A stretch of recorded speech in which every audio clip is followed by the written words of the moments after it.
For 34-year-old Tana, the memory of how she felt after being sexually assaulted 10 years ago is still all too real.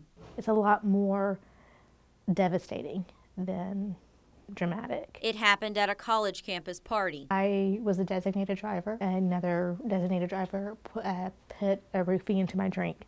We walked a little ways down a path. Him and one other attacked me. With her memory fuzzy, Tana wasn't 100% sure she had been sexually assaulted. About 3 weeks later, I found out I was pregnant. I was a virgin at the time, so there was the whole, okay, so something did happen. Something unimaginable.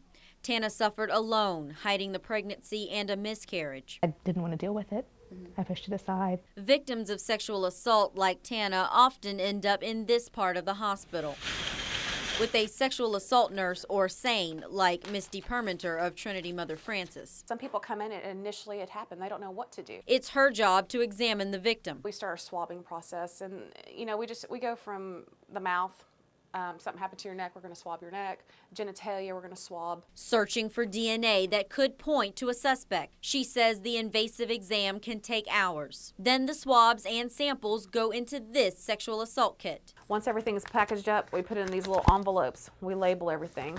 Once sealed, the evidence is viable for many years, and that's a good thing. Once we send it to the crime lab, it's not like CSI on TV. It's not going to take 30 seconds to get your results back. It's going to take a little bit of time. The kit first gets handed over to law enforcement, but the victims often call their nurse. That's the #1 question everybody wants to ask me is how soon will you have my results? Well, I don't know. It would be impossible for the nurse to know. After the police send the evidence kit out to the crime lab for DNA testing, there is no set time for when the lab has to get those results back to the police or to the state prosecution for a case.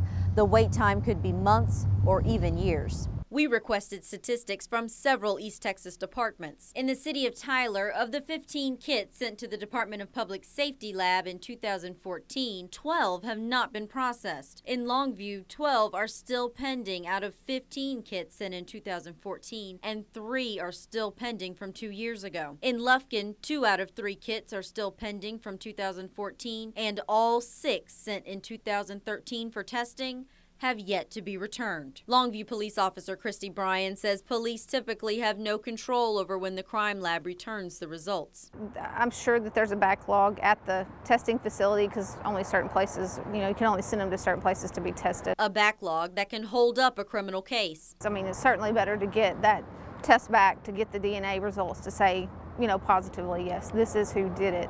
It's just better in court even. Criminal defense attorney Brett Harrison, who was also a prosecutor for 10 years, says that the wait for answers affects not only the victim. When you have somebody, for instance, who's in jail, who's accused of a sexual assault, if you are waiting on DNA results, and it could take up to a year for those results to come, which could inculpate him or it could exculpate him. Harrison often uses a private lab to process DNA in a few weeks, but that comes with a price tag. Range is anywhere from $1,000 a sample to a little bit more than that per sample. Sexual assault counselor Brittany Hilbin says that long wait discourages some of her clients from wanting to report their assault. And often they're like, why bother? That's like a year ahead. They don't want to be still stuck thinking about this and having to deal with it. I didn't want to report in the beginning. Tana says she now wishes that she had reported. I did think about the process a couple of times and it was terrifying. The wait time, I don't think that should be a factor for the reason why they wouldn't want to file a case. There are other things that we're able to do before it comes back to be able to send to the DA's office too. So that's just one part of an investigation. An important part that remains on lab shelves while victims wait for a resolution. I don't know if there's ever a full amount of closure. There's always healing, and finding the steps to healing is a big part of it. We talked to the Department of Public Safety about the turnaround time for kits in their crime lab in Garland. DPS told us that one DNA analyst can process up to 10 kits a month, and they plan to request additional funding in the current legislative session. Back to you.